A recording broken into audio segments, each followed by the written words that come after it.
Okay, so I'm performing a floor L sit right now, and when people see this without a shirt on, they see how many muscles are being contracted, but they don't realize like how difficult it is until they try it. The L sit is arguably one of the most intense exercises you can do without any equipment. And what I'm going to go over are some of the different variations and the progressions. In my opinion, the floor L sit is the most difficult of all of the variations. So generally speaking, when people see the L sit, they see it when people are performing it hanging on a bar. And that would entail doing something like this. But the problem is the lower you go and closer to the floor, you realize you have to contract more muscles to keep your heels off the ground. And the lower you go, the harder it gets. And so people tend to progress with the hanging L sit. And I used to call it the pike, but it's not a pike. The pike is technically legs elevated. The next progression would be to do it in the dip position, and that would be holding your legs up. And after that, you'd go work into the parallel or using something like yoga blocks. Of course, I wasn't prepared to do this. I came up with this idea just now. And what I love the parallels. I think they're a great tool to have, but they do take up some space. Finding a good height for you to work with is kind of tricky. These are about 10 inches high and incredibly sturdy. And I think I got them from Sweden of all places. But the one thing I learned how to do the L sit on parallels. And this is one of the things that I want to point out when you get parallels, or you can even do this with 2 barbells on the ground, or even many parallels, or on yoga blocks, like I said, is one of the things I learned with the parallels is that you have to engage your shoulders and basically sit back, if that makes sense. The reason why you want to sit back, and this is your back and these are your legs, is you want to sit back is because by sitting back and maintaining this tension on your core, it actually lifts your heels up. And so this is kind of a misunderstanding about the L sit. People think it's a core exercise, but when you get lower to the ground, it's no longer a core exercise only. It's a full body exercise. And this is, again, why people misunderstand the difficulty of a floor or a low L sit compared to a hanging one. A hanging one is, quite frankly, a piece of cake.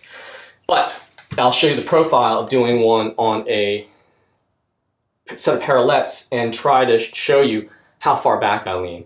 And I was actually really shocked, like how much I needed to lean. So when I first started, you can see my legs aren't parallel to the ground. But once I learned to sit back, the legs even out, and I learned to put more pressure on my palms, on the fleshy part of your palms. And it's because you're rotating back and contracting your rear deltoids, that's what actually lifts your feet up. It makes it easier, and much, much, much easier. And that's how I can do it for 18 seconds. But after you progress from this, the most difficult one, like I said, is the floor L sit. And for a lot of people, their torso, well, I'm not saying a lot of people. In my case, my torso is actually longer than my legs. I only know this because I had measurements made for my cycling.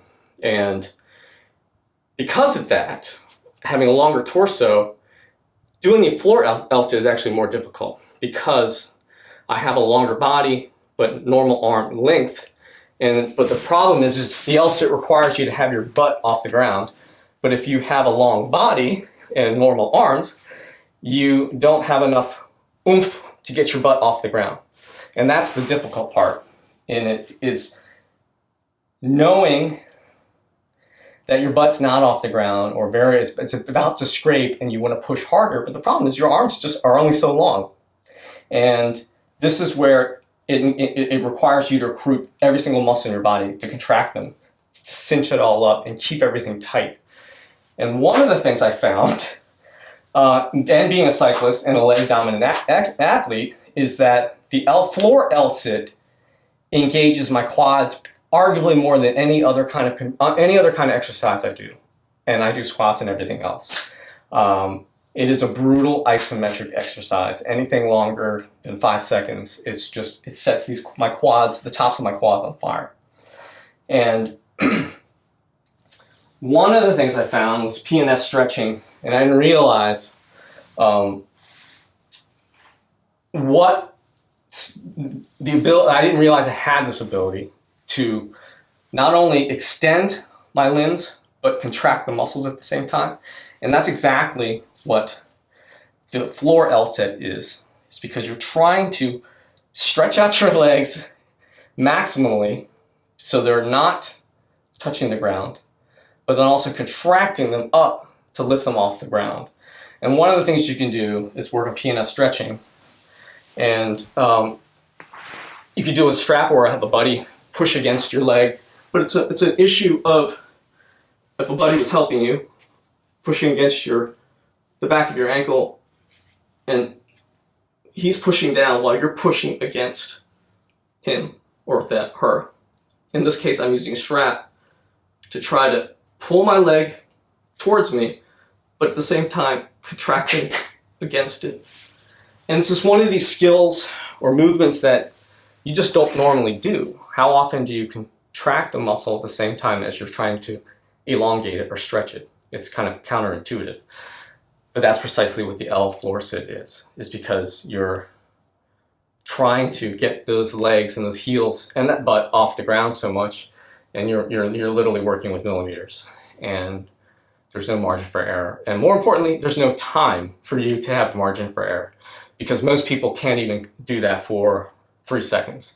To do it for 12 seconds is, quite frankly, highly unusual. 5 is extremely unusual. But that's my rambling.